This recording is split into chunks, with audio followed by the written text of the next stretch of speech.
Welcome to BCB 2021, Day 3, and the learning and the networking and the somewhat strange but delightful feeling of being surrounded by people continues for one last day. For those who don't know me, I'm Angus Winchester, I'm the Education Director of BCB, and I hope you're enjoying the educational programme I've curated as we've tried to cover key topics that are useful and necessary and interesting to the modern hospitality community, and today is no exception. Basic housekeeping. It's easier if you've got the headset so that you can hear more clearly. You get them at the back there. At the end, keep any questions towards the end. I will be circulating with a microphone. You can put your mask on when you're using the microphone so that I don't have to sterilise the microphone each time. That makes it better for me. Also, I'm not going to give long introductions and bios because all that information is online. And finally, if you can take your trash with you, I'm fed up with picking up bottles after the show, etc. So if you do that, that will make my life an awful lot better. So, part of the reason that many of the people at this show know me is that I was a global brand ambassador many years ago. I was not the first of the modern age. That honour goes to Raj Nagar or Jacob Briers, or even our next speaker's husband, Philip Duff, sitting front and centre here. But as I was one of the first, in that regard I, and we in general, were sort of making it up as we went along, as we had no role models or templates to follow. And while we were doing what we think just makes sense, we must have done okay, as becoming a brand ambassador seems to be the preferred career move for many bartenders these days. And as such, this is a must-see seminar that I hope will become the gold standard for all wannabe and even established brand ambassadors to watch, either to decide if it's really for them or how to do it better, as it's the result of extensive research and an inquiring mind. The job can be glamorous and can be fun, but it's also evolved over the years. I cannot think of anyone better placed to dissect and discuss the current and future state of the modern brand ambassador than Elayne Duff. Elayne, over to you. Thank you, everybody. Thanks for coming out on the last day of the show. Thank you, BCB, for having me here. So over the last, I became a brand ambassador in 2005, and as Angus mentioned, there wasn't a lot of role models out there. I knew my husband, didn't actually know him at that time. He was one of the brand ambassador, global brand ambassador, Angus Winchester. And then I saw Simon Ford, who showed us all how to use a corporate credit card like nobody's business and have a great time doing it. There was always the demure Charlotte Voci, who showed us how to present with elegance and to really rule a crowd. And the reason why I created this presentation, because it's been quite a few years and things have changed as being a brand ambassador. Now there's probably hundreds, if not maybe thousands of brand ambassadors around the world. And like many of you, during the pandemic, well, I needed something to do because my favorite hobby was drinking martinis and hanging out with my husband, and after a while I realized, that's fun, but I should be productive. So I started interviewing brand ambassadors from all over the world. So I interviewed, at this moment, I have a show called Celebrate the Brand Ambassador. It's a podcast. It's a live show, but people call it a podcast. And I got to interview and speak to and really connect with over 70 different brand ambassadors from over 30 different countries, 30 different companies from around the world. And this seminar is kind of a compilation of all the things I learned, of some of their best practices, some of their fears, some of their war stories, what it takes to actually be a brand ambassador, because it's a lot more difficult than many of us realize. So what exactly is the role of a brand ambassador? No, I'm sure most of you know who Ian Burrell is. And I always love Ian's story because he's the only person in this industry who is a self-appointed brand ambassador. He gave himself that title, the Global Rum Ambassador, and he said to me, he goes, I don't know why more people don't do this. Why isn't there a global, self-appointed tequila ambassador, a mezcal ambassador? And I said, well, why did you do it? And he said, I needed a table. There was no table for me, so I created my own table. And I created my own position. And he created the Rum Festival, and he appointed himself the Global Rum Ambassador. But what most people don't realize about the role, this is what most people think a brand ambassador does, right? It is a party. I made up the numbers of the percentages, but this is basically what we do, right?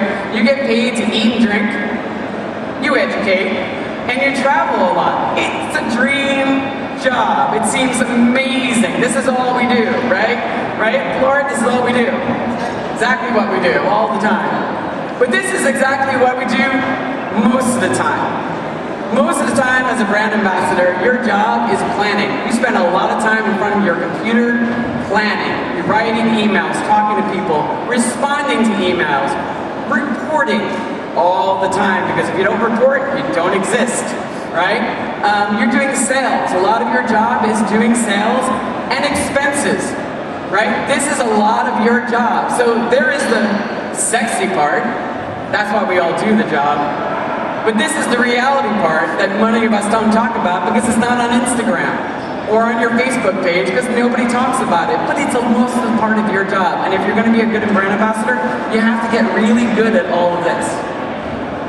So I kind of broke it down, what most brand ambassadors are, right? So advocacy, obviously, is the #1 part of your job, to make people fall in love with your brand, right? But underneath that, to be a good advocate, you really do have to be a professional partier, right? You have to party with the best of them, but do it well and not get drunk, right?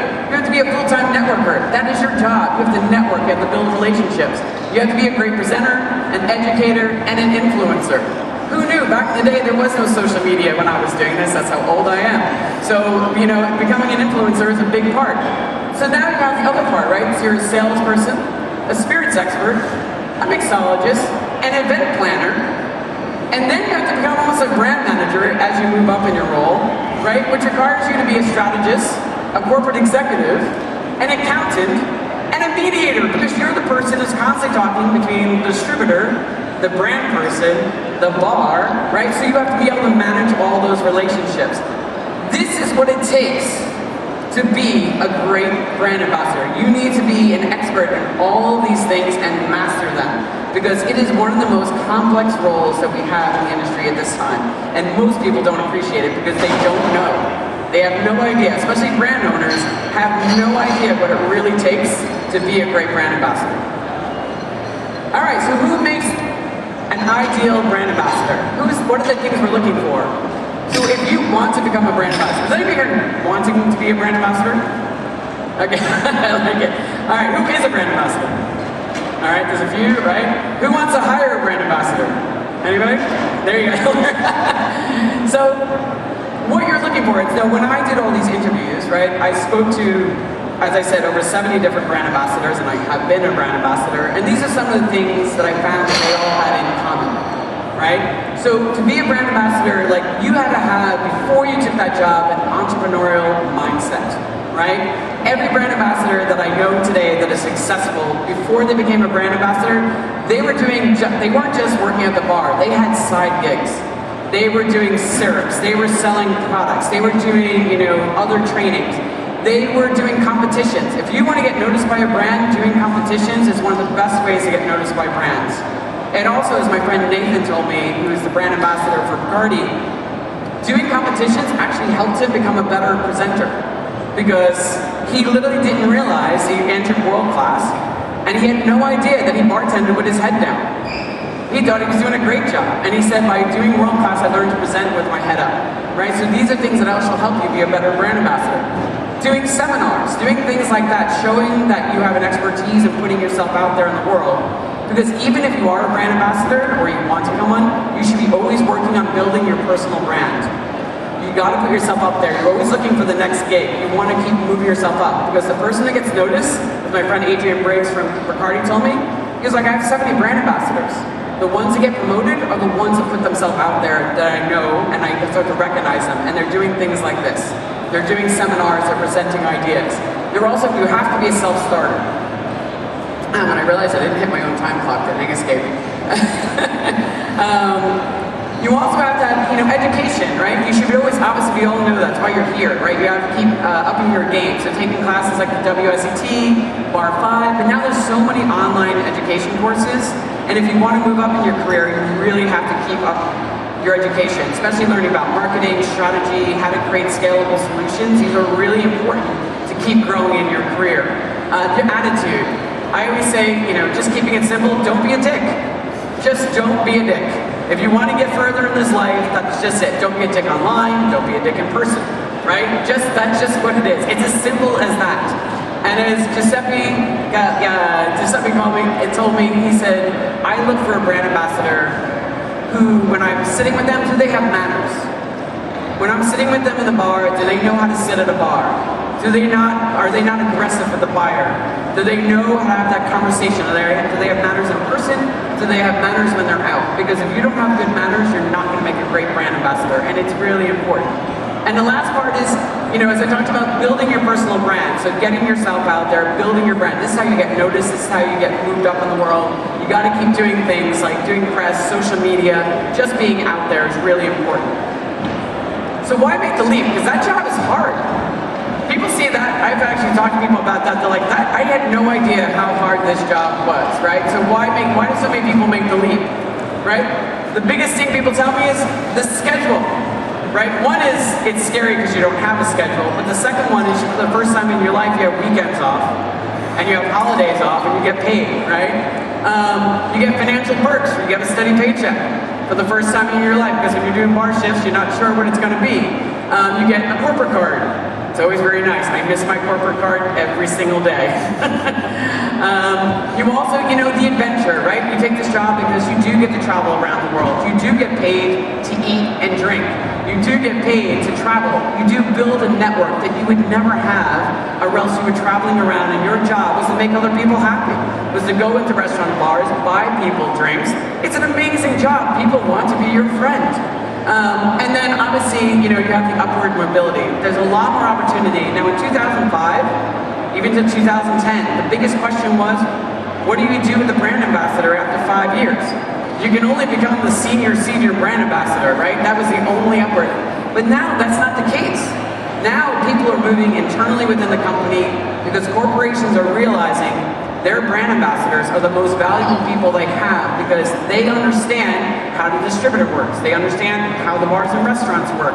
They understand how marketing plans work. So if you want to move up, one of the key things I say is make sure you're inside. Make sure you're in the meetings and seeing how brand plans are put together, and keep up your education so you understand how to have that conversation with that corporate executive to be able to put forward a plan that is scalable and easy to translate into any market. And that's key. That's essential to learning if you want to keep moving up in your career. All right, so brand fit, right? Because not every brand is going to be the right brand for you. This is really important, right? So you want to make sure if you see that you envision your future with this brand, because the first thing you want to look at is the product. If you don't like the brand, you really don't like it, you can't fake it. It's really hard to fake it. Be like, oh my God, this is the most amazing product ever. And inside, you're like, I don't ever want to drink it again. You can't do that. But also, you want to make sure, not only do you love the liquid, do you embody the brand? When I was talking to some of the brand ambassadors, and we're Charlotte Bosey from William Grant, they hire people specifically if you embody the brand. Like, everything about you, they see it. It's like you are connected to that brand. It's almost like an arm or a leg. Because if you suddenly take a job and it's a brand that's a shot brand, and suddenly your days are going to be spent in dive bars. Now, I like a good dive bar, but I'd rather spend my day at the Plaza and La Bernadette, to be honest with you, right? Who would? But not everybody does. So you want to make sure I was never going to take a job where that was my job to be spending most of my time in dive bars. I wanted to take a job. I took the luxury reserve portfolio job because I get to spend my days at the Plaza and La Bernadette, and that's where I like to live. It's a nice place, but that's really important to know. You got to take the job and the brand that works for you. Responsibilities. Are the responsibilities you're going to get for that job what you want to do?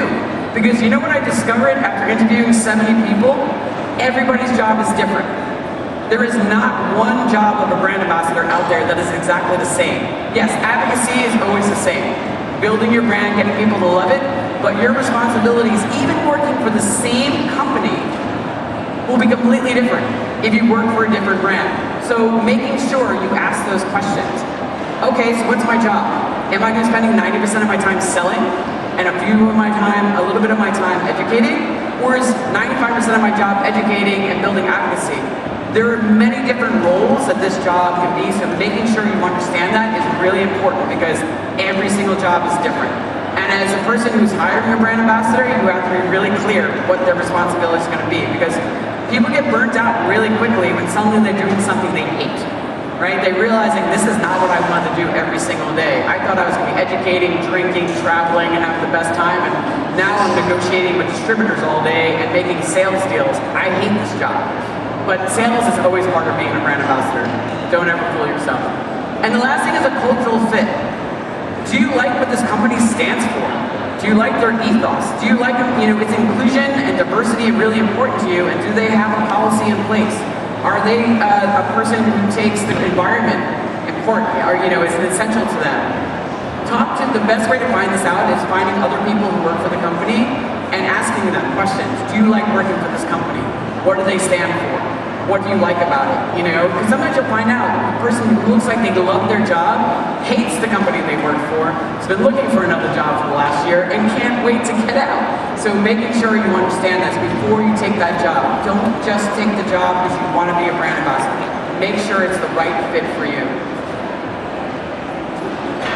All right, so when nobody prepared you for it, this is the thing that most people talked about when I did my interviews,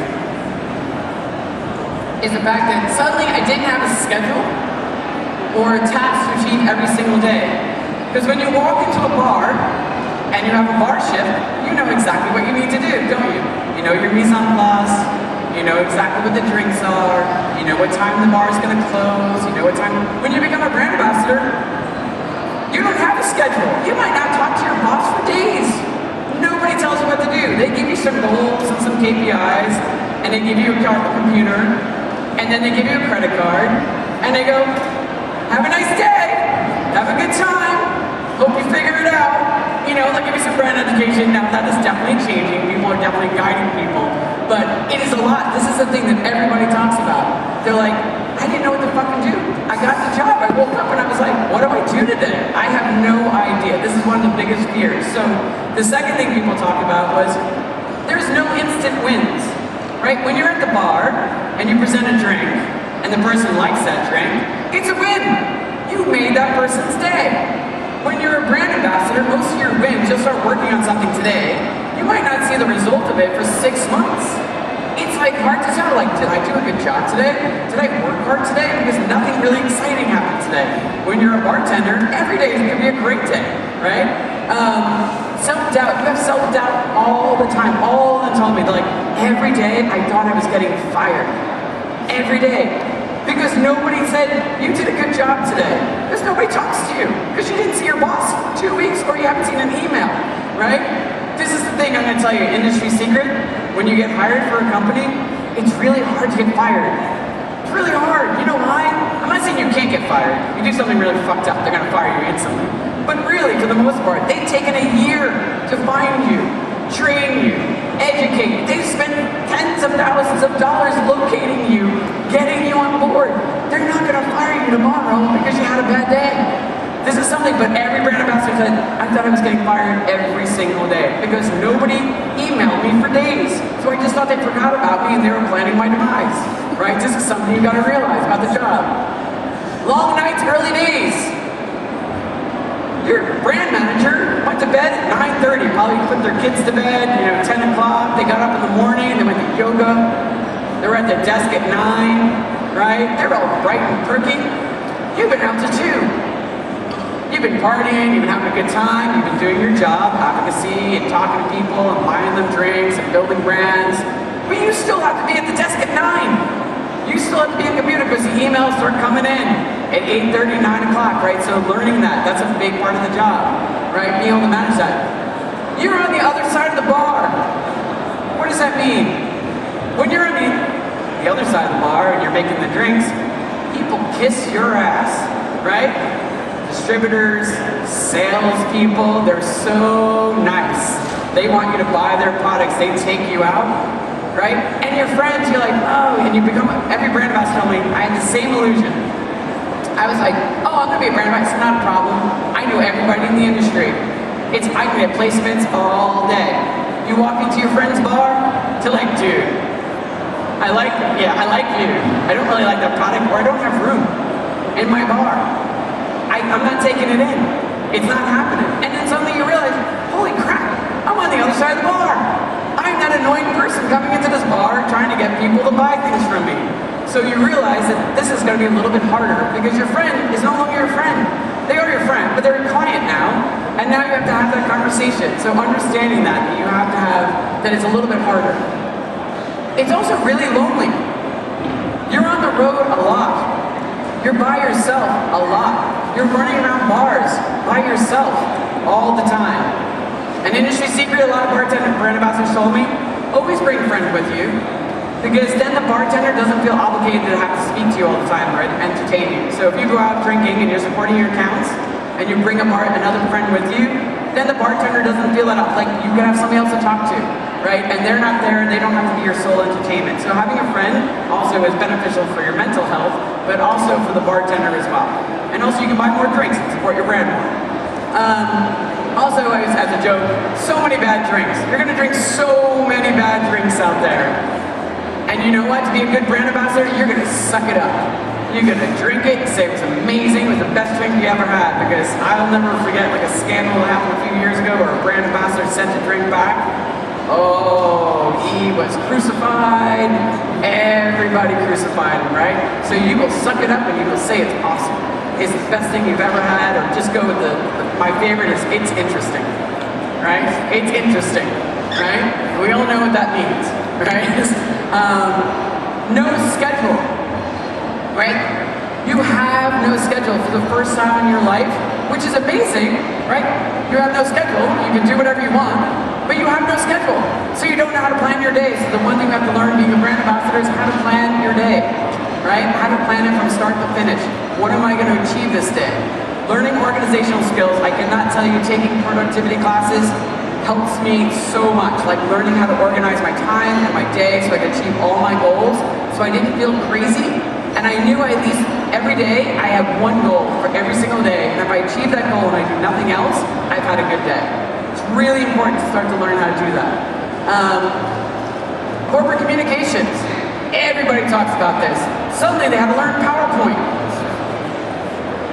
They were like, I didn't even own a computer, which shocked me. I was like, what do you mean you don't own a computer? But I realized a lot of people don't need to. They have tablets or whatever, so learning how to do PowerPoint, learning how to do Excel, learning how to write an email that people actually are going to read.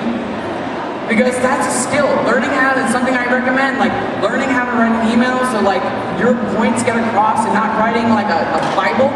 Because nobody's reading that, I'm letting you know right now, right? They read the first 2 lines and after that it just goes away. So learning how to write corporate emails is really important. How to attend a meeting. Who was it? Kyle McHugh told me, Samson and Surrey, he said, yeah, I've had a lot of HR meetings. I said, why? He said, because my brand ambassadors are sitting with the executives and they're talking to them like it's one of their bros. And just like dropping F-bombs, saying inappropriate things, making bad jokes, and suddenly the executive's like, what just happened? Why is this person talking to me like I'm their best friend? I don't know you. I'm a senior executive. I get paid 10 times more than you, and you're talking to me like I'm a dude. Like, so or a woman. You know, he's like, I have them in HR. Being like, I'm so sorry, and having to teach them how to have appropriate conversations with executives. Because it's a skill set you have to learn. And there's the last part, there is no handbook. This is the great thing about this job. Whenever you're fearing, like, I don't know what I'm doing, nobody knows what they're doing. The first year of the job, you're trying to figure the fuck out. You're like, I don't know, does anybody else know? The great thing is now, there are so many people doing the job. We're gonna talk about it. Find a mentor, find somebody else you can talk to that can help you, because it's the best thing in the world, because nobody knows. There is no handbook. All right, so if you are a bartender, what skills translate? Multitasking, obviously, and when you're behind a bar, because of the brand ambassador, it's one of your essential skills. Different multitasking, but still, learning how to manage multiple different things and scenarios at the same time is really important as a brand ambassador. Training and education. If you're still behind a bar now and you're becoming a brand ambassador, practice training and education. Because one of the most essential, every brand ambassador told me this, and I knew it was true, is learning how to cater your presentation to your audience. It's one of the biggest skill sets that you can learn, because not every audience is the same. The distributor doesn't give a shit about, the yeast fermentation. He just wants the 5 points that he can use to sell your brand. The consumer only wants to almost know the same thing, but like if you're in a room full of, bartender geeks, they might want the full story. But learning how to cater your presentation is really important. So practicing your training and education, and drink strategies. This is really essential. Cole Levy, who works for Liars, she said to me, one of the things I do for my job is I create drink strategies for the brand through multiple different countries, right? Teaching them about how they can use their brand, but every single brand and every single country is different. So while you're at the bar, obviously you're creating drink strategies. You're also learning how to work with the distributor and the sales rep, learning the language. So these are really important skills and they translate. Things you'll have to learn. We talked about this already: time management, corporate communication, presenting, and then also you really want to learn marketing strategy if you want to grow in your career. These are things that I'm hearing a lot of people talk about as they're working in the job and they want to move up and they're coming internally, is learning about marketing strategy, because it's going to help them really become a more valuable part of the marketing team and the brand team, but also it just helps them also grow to the next level, whatever that may be. So let's talk about some of the secrets to success. I love this. This was a quote from my friend Eric Anderson from Hendrix. It's a balancing act. It's a fun job, but it involves alcohol and expense accounts. So it's really easy to get off track. I could not say it better. It really is. It is a really fun job, but it does have an expense account and there's lots of alcohol. So what are the things that they've taught me that they said has really helped them? Number one is to set goals. When you get hired by a corporation, make sure you have a goal of where you want to go. You know that annoying question, where do you see yourself in 5 years? You really need to know it, because if you want to grow, or else you're just stuck in the same role. So if you have a role and a goal, you're like, okay, now I know what meetings I want to be in. I know what person I need to speak to. I know that I want to start taking these education classes, because the great thing about being a brand ambassador for a lot of corporations, they offer extra education, and you can get it from them for free. Find a mentor. Find a mentor. It is so important within the company to find somebody who's going to protect you, who's also going to be your guide, because it's a hard job. As I said, there's no handbook. So finding a mentor within the company, somebody who's a senior executive who understands what your job is, can be the person, because as Adrian Briggs said to me from Bacardi, he said, you shouldn't have to figure it out on your own. And you really don't. So if you find a mentor, this person can help you. It's okay not to know. You're not supposed to know everything. So find that person. And I will tell you right now, if you find a mentor or a champion, I've been a person that's been on the chopping block at least twice in my lifetime for corporations, and that person saved my ass. Like, I went over to them and I was like, hey, by the way, I'm about to get fired. And they were like, what? I'm like, yeah, for this incident that had nothing to do with me, but this person really doesn't like me and is using it as a way to fire me. And that person saved my ass. So the same thing as a lot of corporations cut down. You want to be the person when they're making reductions, that person will stand up for you. Celebrate the wins. I don't know about you, but I hate talking about myself. Anybody else? Right? You hate bragging, right? Yeah, not my husband. But it's so important, right? Celebrating your wins, because nobody knows when you're out in the field. Nobody sees you. They don't know what you're doing, right? They have no idea. They don't see you for days and whatever. So it's really important. And one of the things that my friend from Monkey Shoulder told me, his name is now escaping, Lacey Hawkins. She did something really clever. She goes, and this is something I know a lot of brand ambassadors do. She goes, Elayne, whenever I have a win, she goes, I don't only just include me. She goes, and I'll never say it's my win. And this is a great way of doing it. She's like, the brand had a win. The brand had a great win today, right? We did this amazing thing. And she said, I include everybody that was part of it. So say we did something really amazing in an account, I will make sure that I'll include the salesperson that was involved, the market manager that was involved, every person that had anything to do with that account, whether they were there or not, I include them all. And that way, we're all winning together. And she says, the key is, A, I'm getting my name in my company so everybody sees it. And she sends this to everybody, not just her boss. She knows all the senior executives' emails, and she sends it to everybody. So everybody knows what's happening with the brand. They know, they see what's happening with her. Her name is now suddenly on their radar. A brand ambassador they probably maybe never met in person, but they're going to start seeing her name because she sends it to all of them all the time. All the sales reps are happy because their name's getting put out there. She sees their boss as well. And she's building an advocate, because one of the most important things about your job as a brand ambassador, especially if you're global, you're only there for a few days, right? You need the sales reps to become your advocates. You want them to fall in love with your brand. So when you celebrate them, they become part of your team. They're like, this person's my member. This person's part of my team. This person is not just about them, they're about me as well. And I want to help her or the brand hit their goals, because they're helping me be better at my job. So it's really important to include everybody so that everybody becomes your advocate, because that is your goal as a brand ambassador. Not just make the bars your advocate, you want the salespeople to be the advocate, you want the consumer to be your advocate. So it's really important to celebrate those wins. And the last part is you want to take care, right? Being a brand ambassador, a lot of people burn out. Because I talked about no schedule.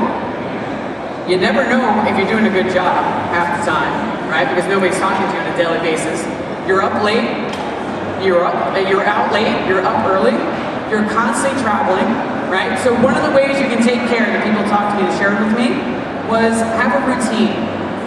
So when you're traveling on the road, have a routine in the morning. It could be, I get up early, I do yoga for 20 minutes, like every time I'm on the road. I meditate for 20 minutes. Whatever it is, just have a routine. So no matter where you are in the world or in the country, you do the same thing every morning. It kind of just sets you up for success. Second thing is, something I learned, an executive told me, take your vacations the same time every year. I started not taking my vacations. Because you forget you're having vacation, because you're constantly going, right? And you're traveling, it's almost like a vacation. So he said to me, and I have a 16-year-old daughter, but back then she was much younger, she said, Elayne, when she's off from school? I said, she has this break in spring, and this one at the end of August. He goes, that's when you go away. Take your week. So I started being able to plan, so I always went away the same time in April, the same time in August. I could plan my vacations a year in advance. Your bosses knew, everybody knew that was your time. They're going to be gone at this time. It gives you a mental, it just kind of gives you that mental relief. You know it's coming, and you don't have to think about it anymore. That's just when you go away, right? So doing that really has helped me, and I know it's helped a lot of people. And the last one was, Georgia Bell said this to me. She said, I always take a few extra days in any country that I'm in, just for myself. Just take a few days off. She's like, so I travel to some faraway country, I'll take 2 days off so I actually get to see it, not just the restaurants and bars. One day I'm going to see Berlin, because every time I come here, I only see the restaurants and bars, because I never have that extra day, so I have to listen to Georgia Bell. Oh, and the number one thing is, and I put this here so I wouldn't forget myself, get your expenses and reports in on time. If you do that, trust me, if you only do that one thing, you're a legend. Right? People don't bother you if you get your expenses in the reporting. If you don't do it, even if they're not reading it, as long as it's in their inbox, they don't question what you're doing. Because they're like, well, they must be doing something, right? They got my expenses, I got the reporting, right? So I know what they did, and they want to be able to know what you did, because if their boss asks, what are they doing? They need that report. So you want them to have that report so they can actually see all the work that you're doing, understand, and get the behind the scenes, because they're stuck in their office all day. So getting that behind the scenes is really essential for them. It helps them feel better at their job, but it also helps them feel better that they know that you're doing stuff. And a lot of your work, the last part of this, a lot of your work goes unseen, right? They don't know how long it took you to plan that event, because you're just on your computer making calls. So by putting a report together, you can show all the things that went unseen, because all they see is the event. They don't know all the planning that went in. So just having all that kind of work put in there is really important. All right, so hard lessons learned. Now, the reason I have that picture there, because it's probably one of the hardest lessons you learn as a brand ambassador, is you don't need to drink all the drinks. You just don't. You don't need to finish all your drinks. You don't need to drink all the drinks. You really, really don't. This is one thing that every brand ambassador says, yep. I learned that the hard way when I was hungover all the time and I felt like shit, or I got really drunk in front of executives, because I felt it was my duty every time we went to all the bars when I was taking them out to drink the drinks, because they weren't. So I thought I needed to. Somebody had to drink them. And then he realized they were like, you don't need to drink the drinks either, so don't drink all the drinks. All right? So these are some of the more unspoken things, right? I talked about it's really hard to get fired, because it really is. Granted, you steal, you do dumb things, you blow something up, yeah, you're gonna get fired. But really the other things, they'll usually work with you. They want to help you because they spent a lot of time finding you, right? You don't need to finish all the drinks. You don't need to go to all the parties. Nobody's gonna miss you, or else it's your own party.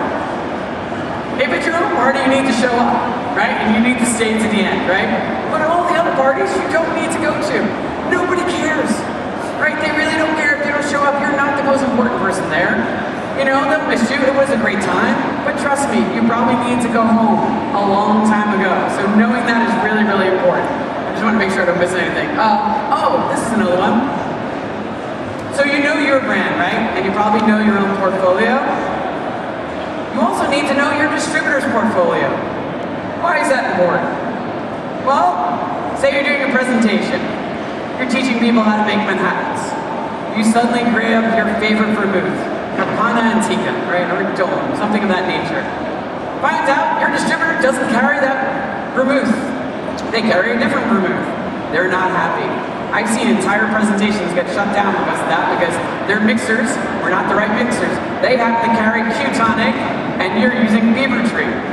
That does not make them happy, especially when you're presenting to an account. So you need to not only know your own portfolio, you need to know your distributor's portfolio to make sure that you can help them, especially when presenting and putting menus together, that you actually use all the products that they carry, right? This is kind of important. Also, never kick their cocktail. If you see a cocktail on the menu and somebody says, oh, I can replace that cocktail with your cocktail, make sure it's not one of your distributor's cocktails. Right? Maybe your distributor worked months to get that cocktail on the menu, and then you come around and 5 minutes later, boom, it's off the menu, and they see your drink on there, your distributor's not going to be happy with you. Right? You don't want to make enemies of your sales reps. They are your friends. They are the most important person in the room. The last thing is, we talked about don't speak in the corporate. Wardrobe. I never thought this would be a thing, but it's so important. Now this is going to sound weird, but making sure you have an appropriate wardrobe.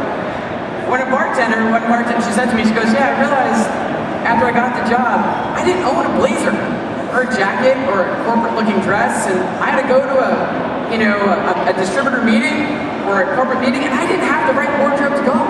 So I had to go and invest and buy some wardrobe to make sure I looked right, because you want to make sure you're representing yourself in the right way. And being rock and roll is great, but you have to have something a little corporate to make sure you fit into the right places, right? All right, say no. This is the hardest thing as a brand ambassador, is to be able to say no, because you're the catch-all. Every time that your boss or a distributor or somebody has a job and they know you because you've done your job well, so you're the rock star. Everybody wants the rock star to go to the thing. Great, flattering, but do I really need to go to the liquor store tasting at the little local place down the street where you can just hire a promotional person to do it? Because do you know how much you pay me? That's not the best use of your time. Your time is valuable. Your time, you could be doing something that are more important. So learning how to say no, but if you do say no, right, is making sure you have a solution for them.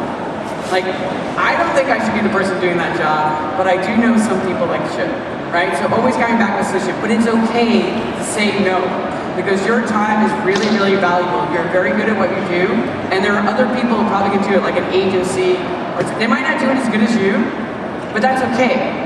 You need to know what your job is and how important it is and how good you are, so that you're spending time doing the important things. Ask for help. So many people, and I'm sure we're all guilty of this, right? Who doesn't ask, like, you'll work the problem until you figure it out, even though there's other people have the problem, know the solution, right? We all do this, right? Because we have pride. We don't want to ask for help. It's stupid. I've learned it really is stupid, because there are many other people who can help you, right? You have other team members who probably have worked on this before, or at least, if they've never done it, at least you have somebody to get feedback from and say, hey, I'm trying to figure out this problem. Can you help me with it? Can we have a conversation? Because I need to work through it. I don't have the answer, and it's okay. If you have team members, you will probably get a more dynamic solution than you can ever come up with on your own. Right? That's the great thing about having a diverse team, is that other people have other experiences, so making sure you ask for help. Another big one is being patient. There's a lot of things that take a long time, and you're not going to crush it right away, right? So being patient with yourself, with your team, with what you're achieving, and also realizing if you work for large corporations like a Diageo or Bacardi or things of that nature, and if you're in a bar and you're working with a brand ambassador, or you're a brand ambassador the other way, it can take weeks to get approval for an event, for something you want to do. So if you wait to the last minute to get it done, well, you might also realize, oh shit, I didn't realize I had to talk to legal. Then I had to talk to legal, and that takes a week. Then I had to talk to the brand manager, and that may take, because you're the least important person. They don't care about your event. They have other things happening. So things take time, so be patient. And lastly, be yourself, right? Be yourself. Like, you're gonna see other really amazing brand ambassadors out there. And I know I did. I thought Steve Olson, and many might know him, Del McGay, he was the person that inspired me to take my job. Now Steve has a very specific way of presenting. He's really a genius when it comes to cocktails and informative brand facts. And I was trying to be him so hard. I was like trying to memorize and be like really a nerd and like get all the information. That's not me. I'm not that person at all. I'm more this person. I am just the person who kind of shoots seat of her pants and kind of makes her presentation and does the research, gets the knowledge, but I'm me. And so many brand ambassadors shared with me, they were like, I was trying to be somebody else. I was trying to present like somebody else, and it doesn't work. And one of the things that happens to you sometimes as a brand ambassador is you have to present somebody else's slides. It's the shittiest thing in the world when you have to present somebody else's side. Corporate says, all right, Elayne, you got to go to the distributor. Here's the slides you want to present. And none of it makes any sense to you because you didn't write it. And they have some acronym that you've never heard of before, and you're like, fuck. So what you have to realize, and I've talked to a lot of brand ambassadors, like you need to make that slide your own. Figure out about what you think is important on that slide, present it with passion, right? If you present with passion, people will listen. At the end of the day, so if you're yourself, this is what Daniel Jones, who's one of the best presenters from Angostura Rum, taught me. He's like, Elayne, I'm not an expert on rum. He's like, I know a lot about rum. He said, but I find that thing that is passionate to me, that's important to me, and that's what I talk about. And he goes, and if I talk about that, people listen. And it really blew me. Ian Burrell said the same thing. They're one of the best presenters I've ever seen. They're both rum guys. And Ian says, he's like, I'm not an expert on rum. I was like, what are you talking about? He's like, I know a lot. He's like, but there's definitely shit I don't know. He's like, but I don't talk about that stuff. He's like, I don't talk about the technical things. He goes, I talk about why I love rum. What's so amazing about it? And he goes, and I can talk about that all day. And I realized it was like an eye-opening moment for him. I'm like, you're right. It's about the passion of what you present. And then lastly, now I try to get tools that translate. These are some of the tools that people talked about. I don't know if Grammarly is here. It translates in English. I don't know if it translates in other languages, but it saves my ass. I am the worst writer ever. Ask my husband. He corrects my English all the time. I have no grammar. I don't know where to put punctuation. There is no email. There's no Facebook post. I do not run through Grammarly to correct what I'm saying. And I'm always amazed at how it translates it and spits it back at me. I'm like, wow, didn't even know that I could be so elegant. Eloquent. Canva. This entire presentation was from a program called Canva. If you've never heard of it, I highly invest. It's everywhere in the world. It gives you beautiful PowerPoint presentations that you can just copy and take. It gives you beautiful ways to post on your Instagram and your Facebook. You can create magical things on Canva, right? And it's free, but I highly recommend getting the paid program. It has helped me so much, saved me buckets of loads of time and money. Really highly recommend it. Because most of us don't like doing PowerPoint. I hate doing PowerPoint, so that is definitely. So the other thing is Todoist. That's my favorite app. When I was taking one of my productivity courses, that was one of the apps they recommended. And it's a great little app in your phone, so when you think of an idea, also you're like, fuck, I gotta remember that. It's great to have an app so you don't have like 16 notes everywhere and whatever it is, it just goes in my Todoist and I can schedule a day and time. So how I create my to-do list every single day, it's like a running list. I'm always 66 items behind, but I only have to do 5 that day, and that's okay, right? The other one is the Eisenhower Matrix. It's not something, if you look it up, it's something my husband actually introduced me, but it basically on the top of it, you'll see it'll say, like, you can't see it probably here, it's like urgent, not urgent, right? What's immediate, what has to be done. So it's learning when you're really stressed out and you put the matrix up, what the fuck is really urgent? Because the thing that's urgent and important is the only thing you have to do that day. Everything else can wait till tomorrow, and some of it you'll never have to do ever because it goes in, it's not important or urgent. Why the hell am I doing it at all? You probably don't need to, right? Like responding to somebody you promise you respond to, but you really don't care about that person very much. It's not the most important thing you have to do. I'm not saying you shouldn't respond ever, but maybe not today. maybe not tomorrow, right? Google Maps. I didn't know that you could use Google, and this is gonna sound funny, right? We all use Google Maps, but what brand ambassadors have been using Google Maps for is very interesting. They use, if you didn't know this, I learned this myself, you can create your own maps within Google Maps. So you visit a city, you create a map, so every time you go to the location, you put a pin on the map, you then open it up as a notes file. You can write the buyer's name, the conversations you had, everything in this file, and you can create a map for your entire day, and then just send it to the sales reps, to your bosses. This is where I was today. These are all the people that we need to follow up with. You were right there. It's so, I was like, that's ingenious. Who knew that Google Maps had this function? I didn't know. So it's an easy function, but it also helps you, people ask you the question, like, what bar should I go to when I go to that city? Just send them the map. It's already done. Like, here you go. Here's all the places I was. Here's the people I met with and talked to. It's genius. It's such a rudimentary tool, but very, very valuable. If you want to increase your education, obviously the WSET, the level 3 is amazing. It's fucking hard. Really, really, really hard. But it's very, very good. I highly recommend it. I wouldn't be a good entrepreneur if I didn't recommend my own academy. So I just launched the Brand Ambassador Academy. It's a beverage brand ambassador academy. So basically it's the only handbook that's online to how to be a brand ambassador and how to excel at your job.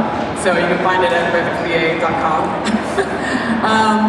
The Power MBA. The Power MBA, for those of you looking to improve your corporate and executive skills, the Power MBA is an MBA course that's online. It was created by these gentlemen in Spain. It's amazing. It's only $1,000, which sounds like, how can it be good? It's only $1,000. Let me tell you right now, I've been going through for the last year and a half. I have learned so much. It's helped me as an entrepreneur, but it literally does, as somebody who's worked with a lot of corporate people, it's all the language that they speak. It's everything you need to know to create scalable solutions, to create business plans, to get your target consumer.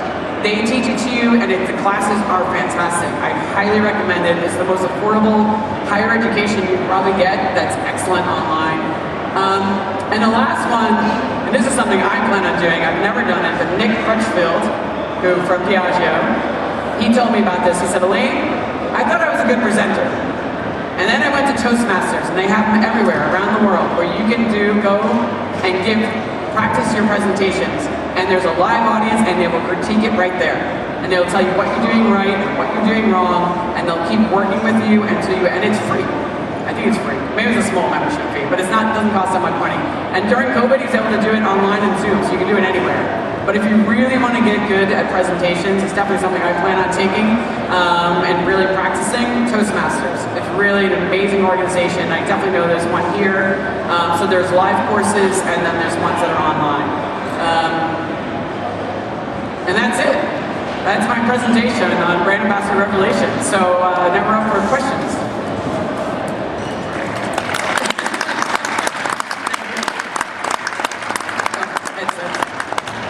Thank you very much for that. What you didn't point out, of course, is that when you become a brand ambassador, you no longer suffer from hangovers.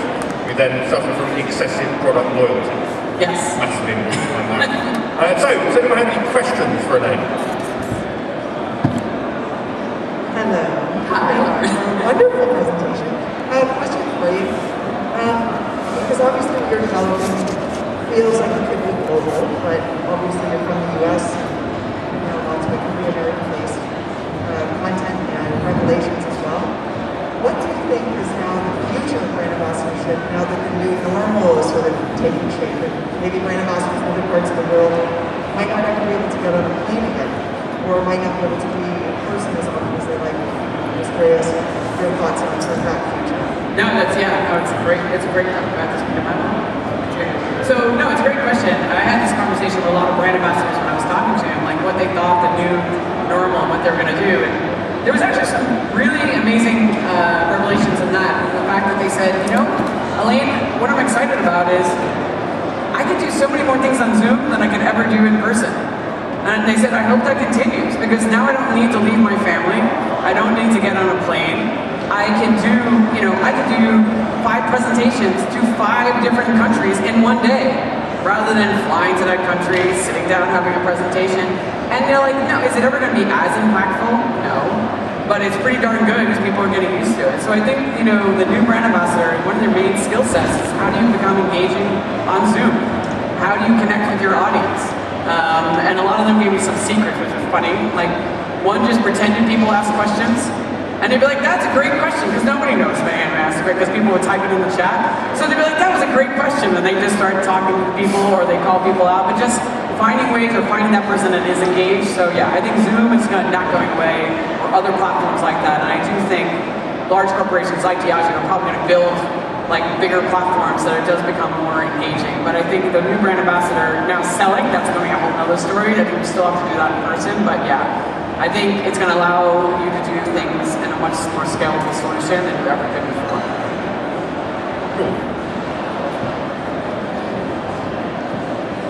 Hello, Hi. my name is Paul. I'm from Ukraine, and I'm brand ambassador. And I run approximately 40-45 events per month. What do you think? How much to be it's normal? Or it's normal to launch 20 events and prepare well, or maybe 60. What is the average for normal preparing and represent? To do a presentation, and you have to do 4 to 5 presentations per brand, you said? No, I just run tasting, for example, 40 days, wine, spirits and so on, 40 per month. Is it too much? Does it feel too much to you? Yeah. Yeah, then it's too much. No, that is too much, because if you're getting burnt out and you're exhausted, then you can't be your best self. So that is a lot. That's literally more than one a day, you know, throughout a month. So yeah, I mean, most people, every job is different, but I would say I don't think that 40 sampling and tastings a month. Most people do 10 to 15 on a really good month. You know, when I was a brand ambassador, I probably did 1 a week. Maybe two, yeah, so that's a lot. That's a lot. I mean, is it consumers or trade? So this is different events, like some for staff, just drink for staff with their wine list. Some for evening guests, like dinner. Sometimes for foreign, just represent new wines. Now, the reason it's also enough is, and I'm sure everyone can agree, when anybody does presentations, they're exhausting. It's mentally exhausting, you're mentally prepared, and like by the next day, like after I've spoken, I used to do distributor trainings, and I would have sometimes do 2 or 3 in a day, and sometimes they were 2 to 3 hours long, and by the next, I was done. Like by the evening, they were like, want to go to dinner? I just wanted to go to bed, because it's a long day. So yeah, that's way too much. You know, mentally, it's too much, physically, it's probably too much, so if you can narrow it down, like 5 a week, you know, so at least that's 20. If you want to cut it in half, I think you're still doing an amazing job. I mean, but that's my opinion. I mean, any other brand ambassadors agree that's out there? Does 40 seem way too much? Yeah, absolutely. Yeah, that is way too much. So you're crushing it, but you're going to kill yourself. So stop doing that. Cool, any more questions? Here we go. My husband allowed to ask a question. Great presentation.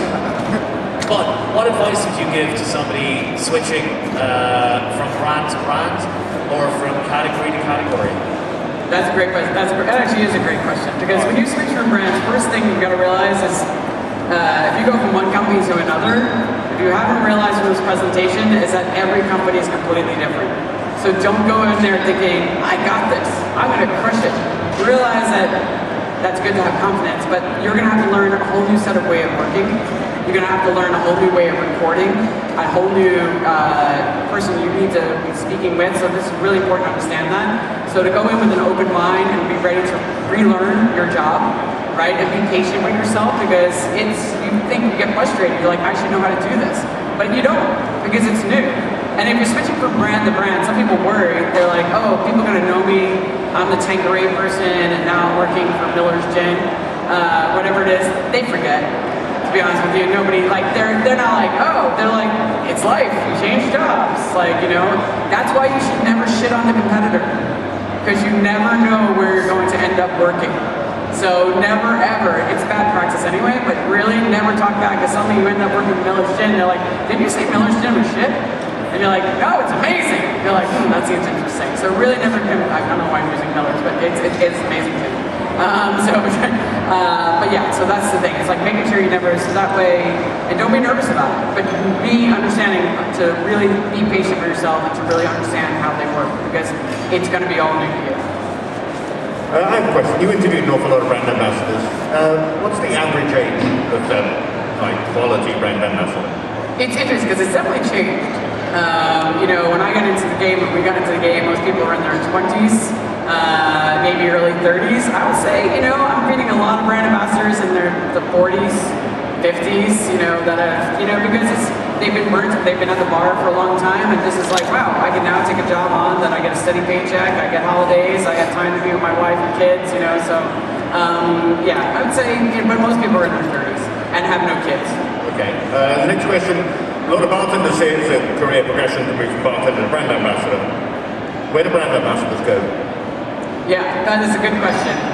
Most people now are working internally. That's why I really was stressing about, because there's only so many senior brand ambassadors there can be, right? So really understanding if you have a goal to really be like, I like working in the company, you really need to find a mentor, somebody who can help educate you on what the next steps could be, and also continue your education so you could become somebody who works on a brand team.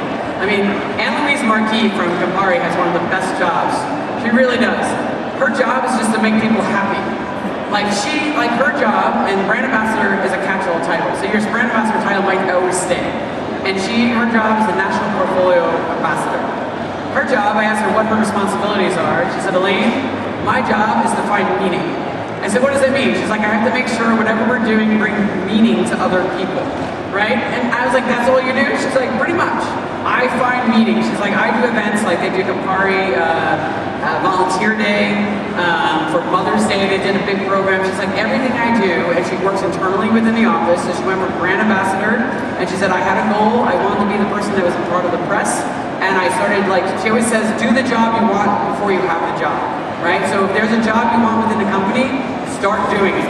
Just start doing it so people start to recognize you have those skill sets and then get the education you need. But she said, I just started making presentations in front of people because I also wanted to be the media person. And then I started creating events that had meaning, and now it's my job. So sometimes, right now, the career could be anything. You can literally make a job that didn't exist before. Nathan Raphael from McCarty is now the multicultural ambassador. His job is to help black and brown people within the industry find the pathway to the next part of the job, because they didn't even know that brand ambassadorship was a role. So literally start doing a job that you feel is important, and you'd be amazed how it might become a job within your corporation. So the world really is your oyster. You can do so many things. Fantastic. I'll be with you back in a sec. Go over here.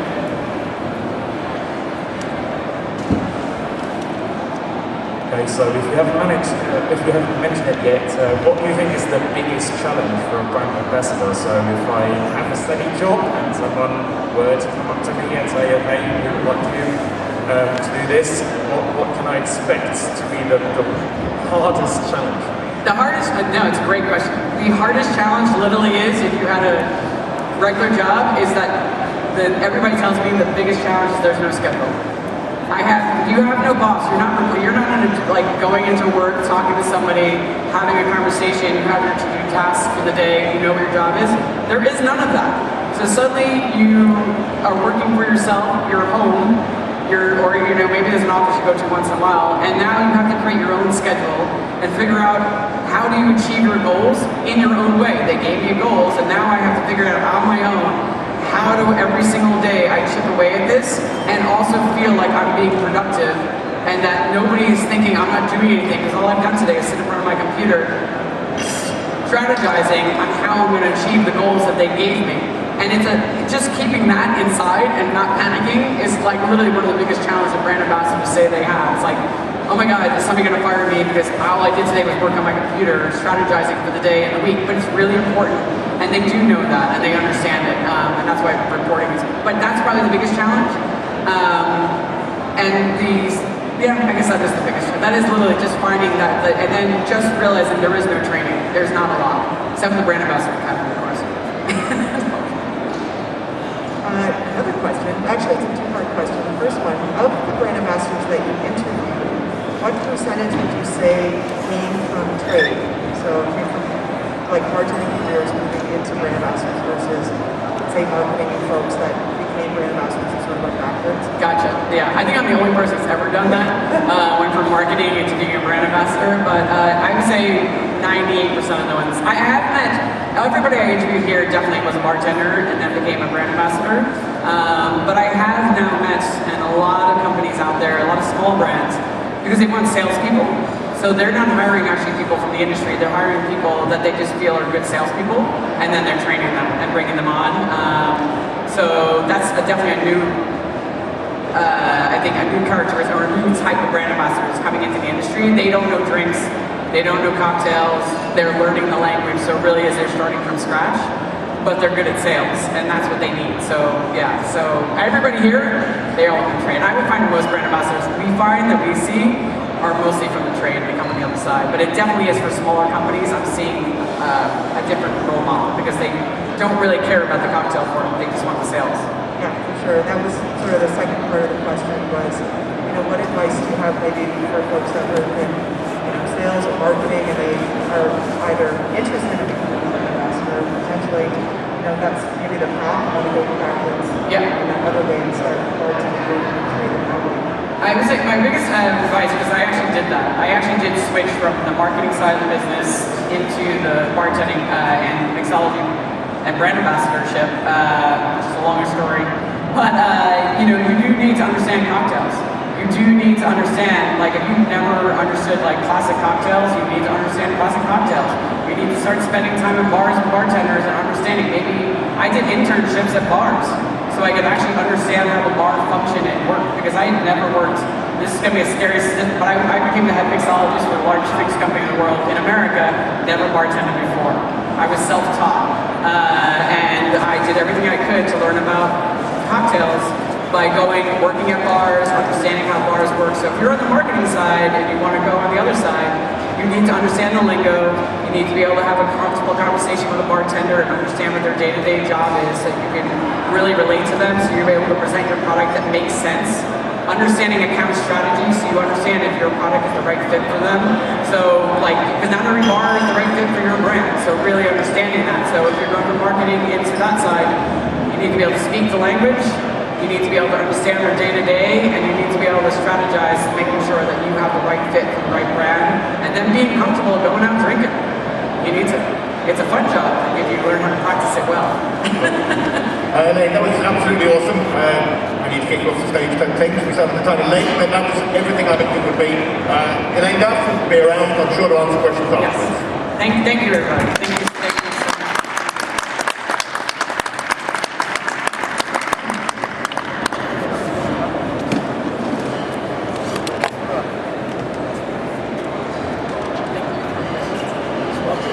There, because there was one of those on top of the speaker yesterday as well. I saw that. I thought BCB must be doing it. It's just you.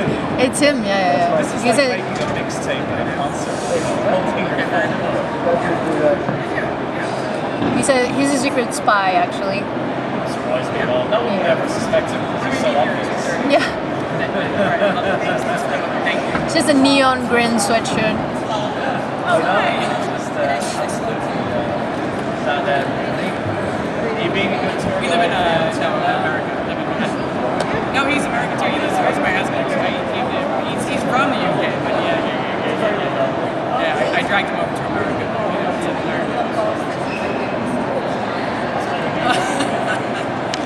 I hope it was helpful.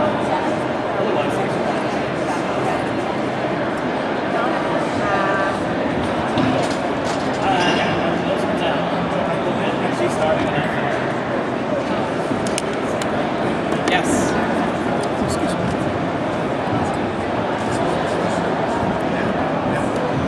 That's where you are. No, that's actually her point.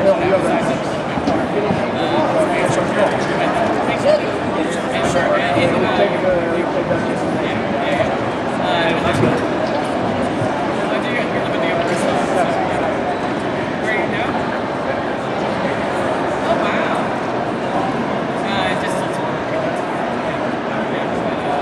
when did you run to Venice? Oh, wow. Wow. That's amazing.